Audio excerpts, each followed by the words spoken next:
In this particular podcast with Andy Junkin, we're going to look at the crucial and often ignored topic of succession planning. So, Andy, I'll turn it over to you. Well, have you seen any succession planning over the years where it hasn't been fair?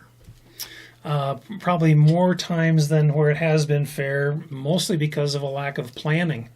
Yeah, I think the thing that folks don't realize is that, I mean, there's been several statistics, you can just Google it, but 77% of the time, a farm does not have a succession plan. And that's because I named my company Stubborn.Farm. I've been turning around the most dire farm debt and farm succession cases the last 15 years.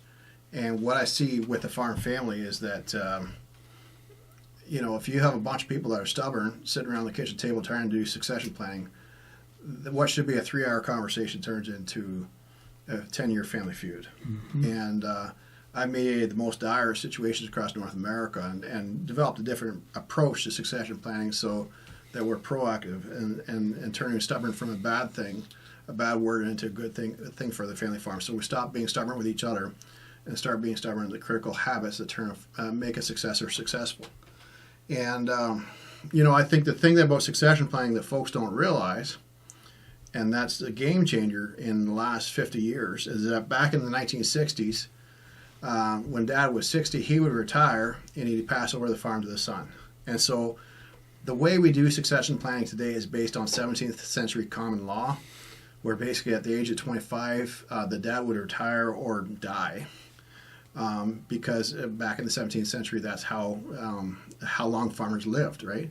And whereas nowadays, Dad goes in when he's hit 60, he goes in for hip surgery, and he's farming to his 80s or 90s. And if you want to farm to the day you die, I'm all about making that happen. The problem we have suddenly is instead of one generation farming at a time, we've got 3 generations farming together. And the way we've done succession planning has not changed. And so you got, on most family farms, we joke about there being too many chiefs, not enough Indians. The problem is it's no joke. And you think about how much money is being lost because we're butting heads and pulling the farm different directions, and how much headaches is created within the family because we're butting heads and pulling the farm in different directions. The farms are not profitable, and farming with family is not fun again. So the way we approach succession planning has got to change. And so I got a few different ideas about how to do that, and we're going to talk about that today. Okay. Well, I'll go back to my situation and relay kind of the next step of things in my career or with my family. At age 82, my grandfather, who owned a much larger farm than my father, and they did farm together on the land and with the livestock. At age 82, my grandfather sold his farm.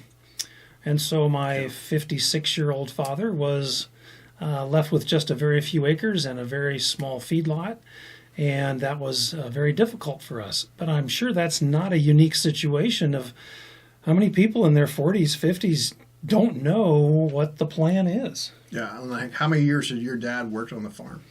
At that point, he had been there 30 years.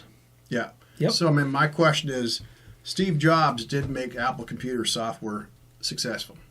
It was partially Steve Jobs' leadership and Wozniak's leadership, and they were the majority shareholders, but they became minority shareholders because they gifted options that if you came on to work for them and put your shoulder into building the company, taking it from where it was at to where it grew to, you had a piece of the pie.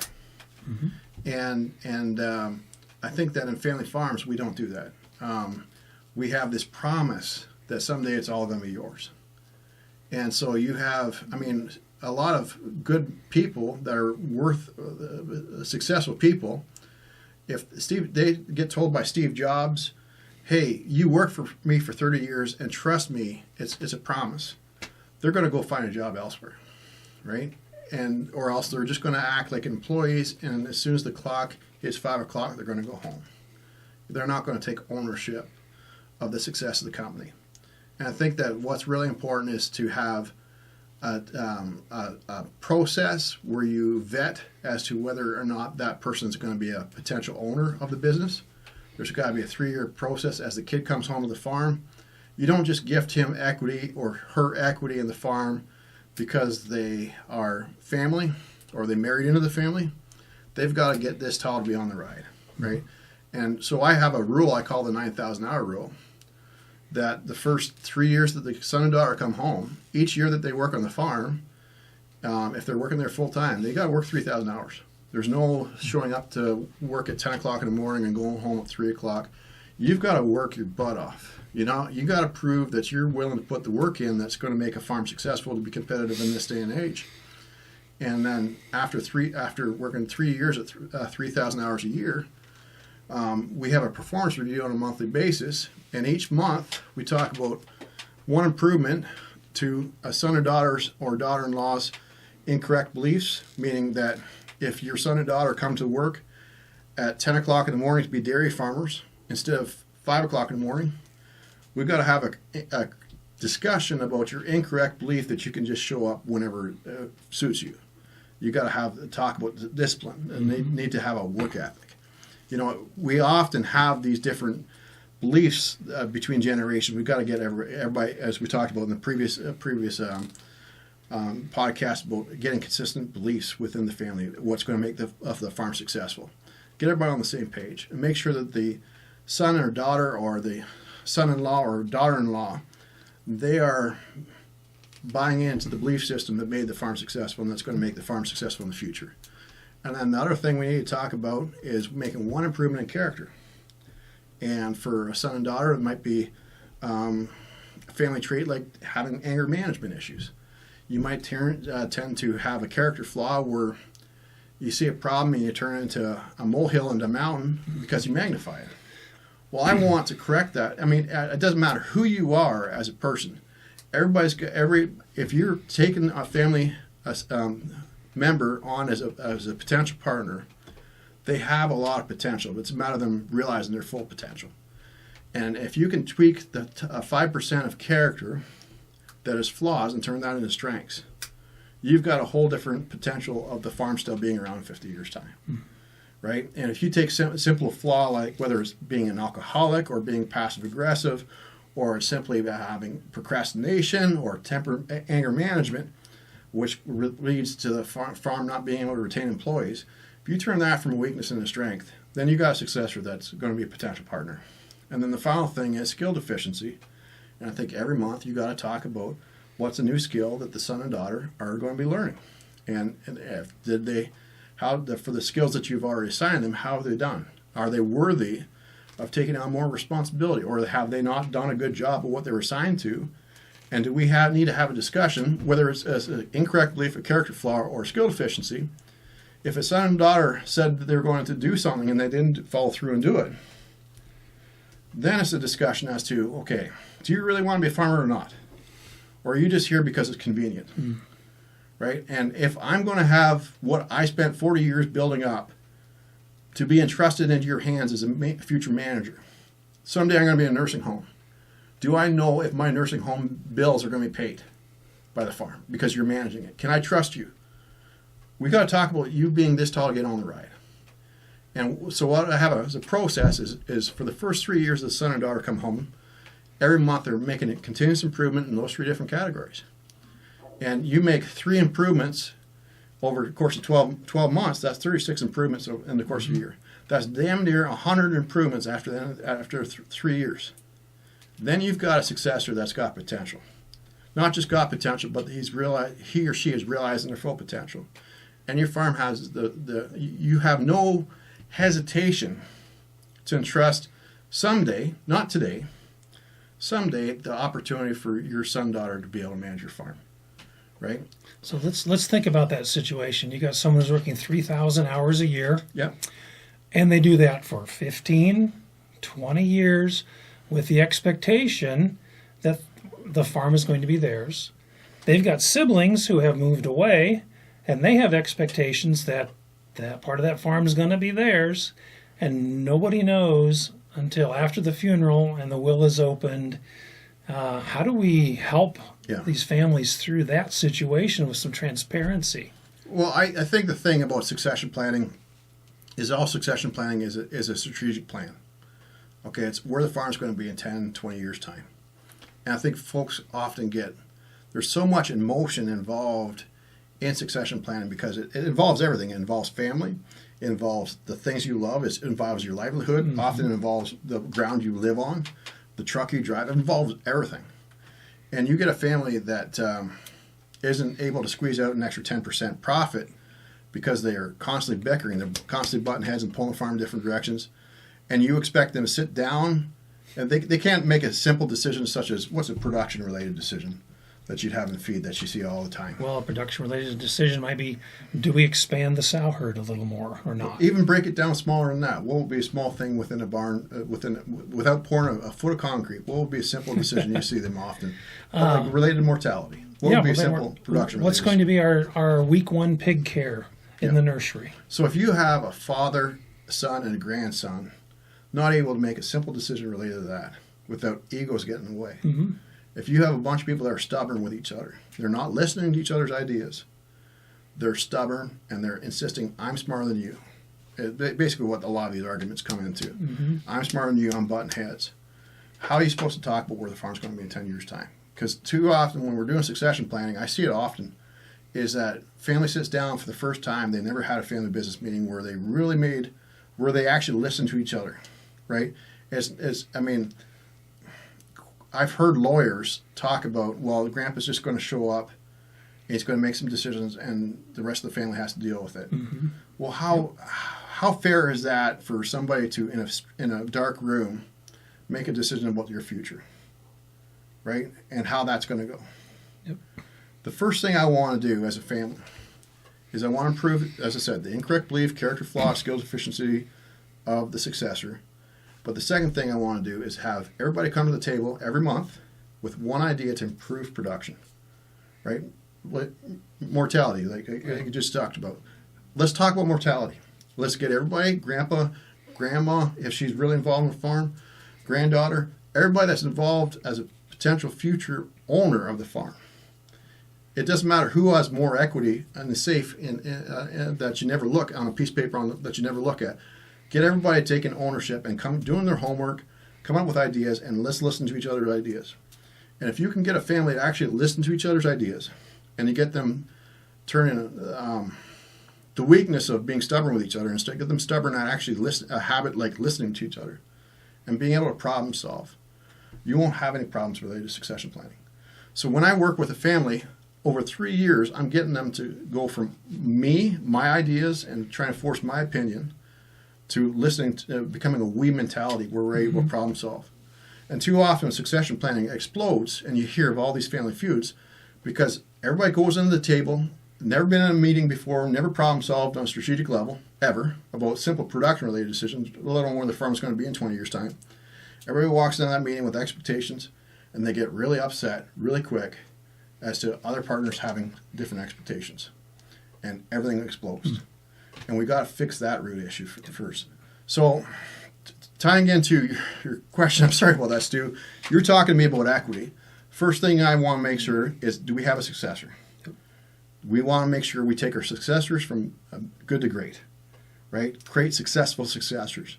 Then we want to get the family actually listening to each other and problem solving together at a strategic level. And then we want to talk about the transfer of equity.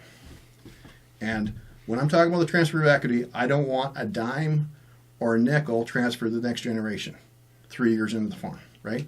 Quite often, accountants will want to give 25%, 50% of equity to the son or daughter right away. And that creates a mindset of entitlement. And I think that what today's generation wants is the opportunity to earn equity in the operation. And so if you can explain to me, okay, let's freeze the assets. Let's take a snapshot of what the assets are worth today. Okay, it's a $5 million farm. Fantastic. Question is, if I grow this from a $5 million business to a $20 million business, what percentage of the growth have I earned? Right now, there's some tax issues that we have to get around, but we have to work through with your accountant. Any accountant worth their salt can work their way through this. No big deal. I'm not going to get into those tax issues today because I don't want to do that with the IRS. But the thing is that you've got to have a crystal clear understanding. If I'm going to spend the next 30 years working on this farm, what percentage of the growth is going to be mine? And how do we figure that out? And that's simply a strategic plan. Right? And then we also got to get a strategic plan as to which way we're growing the farm. We talked about that with strategic planning in the previous meeting. you got to have a crystal clear vision. Are we all on board with it growing this in this direction? And so simply put, succession planning is strategic planning. Andy, I got 3 real-life situations I want to relay briefly and bounce them off you. One ties right into just what you talked about. In this family, the father had farmed, made all the decisions for, say, 30, 35 years. His son is back, very talented, does a great job. And the father told me that he's starting to turn over a piece of the farm at a time. He said, I can't give him all of it. That would just totally overwhelm him. So I've given him this piece, and it's a hog and crop operation. And he said, once I turn that piece over to him, I stay completely out. He's on his own, makes his own decisions, sink or swim, which isn't going to happen. He's going to swim fine. But that's his attitude, is that once I'm out, I'm completely out. The other, whatever, 90%, let's say, that's still mine until I give him another 10% and another 10%. So how do you feel about that approach? I see we often in farming get into fiefdoms. And I think it's important that the son and daughter have an area of responsibility on the farm, that they're responsible for the day-to-day operations, that they're not micromanaged, and they have room to make mistakes. I think that's very important. And I think that what's the problem with farming today is that back in the 1980s, let's say, if you made a mistake, you could just go drive a school bus for the winter, and you'd be able to make up for your mistakes. Nowadays, if you make a couple of mistakes, you're done, right? Yeah. And I don't think that folks realize that I see quite often parents, they see their sons or daughters making mistakes, and they are passive aggressive. They don't say anything because they don't want to step on toes, and there's no proper route for them to make suggestions without it coming across as criticism. And as a result, I've done a lot of farm debt turnarounds. It's because of love, right? You want your son and daughter to succeed. Mm-hmm. You want to finance their dreams, but you don't transfer. You're transferring your assets, but you're not transferring your wisdom. And what I think is important is that there's a time and place for the family to come together once a month and provide critical feedback in a positive context as to how to take each business entity from good to great. So a lot of siblings, they may see, like a sister might see her brother making mistakes in a swine unit, right, and not want to say anything. Well, that affects everybody, right? If you have high mortality, that's going to impact everybody.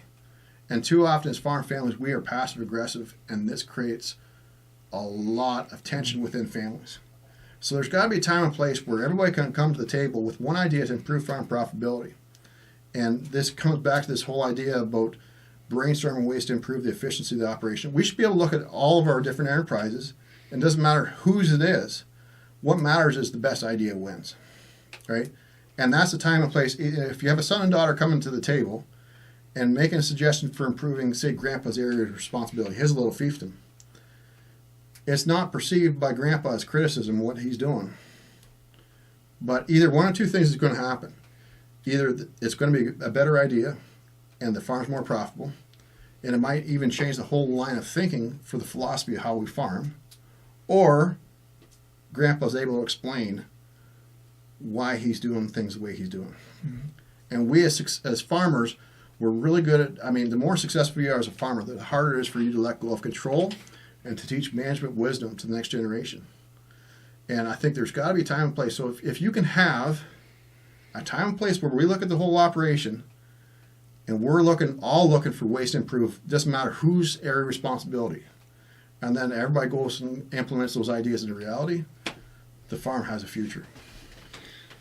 On so many different levels. I can relate to you a situation that I believe is one of a very successful succession planning and continuous improvement. In this operation, the father was the primary on the farm. The son returned home from a successful career doing something else several years ago. And over time, I've watched that transition occur to where now when we meet with them, the son is actually running our business meeting. He knows everything that's going on. The father has a lot of input. There's a cousin in the operation now, and he is being groomed with responsibilities in his area, and it is going very well. But it's fun to see that. Yeah. But as I listen to you and talk to you, read about your book and talk to other people, that isn't always the way it goes. So can you talk a little bit about that, especially bringing that cousin into the operation? Yeah, I think it's nobody wants to be somebody else's slave. And so it's quite often I see organizational leadership charts created where one cousin is the CEO and then the other cousins are expected to follow along and do what they're told. And that works for about 5 years. Then they have a big fight and they want to split up the operations. So what's important is that I have no problems with everybody having their area of responsibility, one person overseeing operations. I have no problems with that. But I think it's important to have a time and place where you come together and make decisions together as equal. It doesn't matter who has more equity on a piece of paper in a safe that you never open but twice a year. What matters is you're able to make decisions together as a partner. And I think the reason why you want to do that, also related to succession planning, that's the dark secret about succession planning, is quite often 77% of farmers do not have a succession plan, right? 23% do. What we don't talk about is at least half that 23%, it's a hostile takeover. Mm-hmm. And essentially, there's a day that the son or daughter in their 40s or 50s, and they say, Mom and Dad, if you want to do chores tonight and all by yourself, that's fine, I'm out of here. Because it's a hostile takeover, and either I buy you out or you buy me out, and I'm out of here. Because of this pissing contest as to who's smarter, what's important is we make decisions together. And so that if you have 3 years of a grandfather and a grandson making decisions together, and you get everybody making decisions together as equals, where we respect each other's opinions, we learn to listen to each other, then it doesn't matter who owns more equity on paper. You're not going to have one person push you off the farm, whether it's a cousin farming with another cousin or a farmer with his granddaughter. Right? It's important that we learn to listen to each other and respect each other. And respect is a huge problem in succession planning. And respect and this power struggle kills so many family farms. And there's a lot of farmers that die. Mm-hmm. They transfer their assets, the 23%, they transfer their assets, but the empire that they built, they might be able to see it out the kitchen window, but a lot of guys don't feel welcome in the shop. And a lot of guys die with their slippers on. What's the sense in building up an empire if you die with your slippers on? Yep. It all comes down to respect. Let me relay another one that does fit in with respect. It's a family that 2 daughters have returned home from college, and they have been given the responsibility or asked for it, whichever. They run the hog side of the business. And I met with them recently, and the father said he is so pleased, the father and mother both said they're so pleased to have the daughters back. Not only are they doing a great job managing the pigs, they're making more of the decisions of marketing the pigs. They're making more of the decisions about purchasing inputs for the hog operation. And the father is very glad at this, and they're doing a great job. So there are success stories out there. I don't know what their succession plan is, but they are moving forward together, and that is a really nice thing to see. Yeah, and I think that family actually went through my master class. I think we were talking about them earlier. Yep. And so that family, I have a master class at Stubborn.Farm, and I encourage everybody to take it. And I sat down with them for a couple hours for free. And I'm sure that 10 years from now I'll probably work with the family, but I'm really happy that they're making the moves now to get things off on the right foot. I think that's what I live to see, because I don't want to meet this family 15 years down the road and see girls that have such great potential not realizing their full potential because of the dysfunction within the family. And so it's great to see that. But the thing is that a buddy of mine, Malcolm, he inherited a farm, lock, stock, and barrel. He had a sister who had 25% of the shares. But basically, Malcolm, he was 35, and his dad had cancer for several years. There's 2 years that Malcolm did all the farming himself, right? He put in the crop. He took the crop off. His dad went in the hospital. He ordered the seed inputs. He was doing the grain marketing. To the day he died, he wrote all the checks. Mm. And there's certain jobs as we, as farmers, as our bodies give out, right? We want to retain involved in the farm, and we retain control. And the problem we have is a lot of those jobs are the key jobs that make a farm successful. And what happened in Malcolm's situation is 6 months after he passed away, his dad passed away, I was sitting with him in the shop. This is about 15 years ago. And he just broke down crying. And essentially, Malcolm's dad had done all the grain marketing. When I was at Guelph, University of Guelph, taking agriculture business, Malcolm and I sat beside each other. I was number 2, number 3 at the class. He was number 1. And so there was always never expectation that Malcolm would have any problems. But he was home for 15 years before he marketed his first bushel of corn, even though he was top of the class at University of Guelph.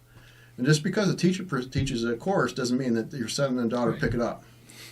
And so the thing is that for every family farm, I think it's really important to identify the 8 to 12 key jobs that are critical to the farm's long-term success.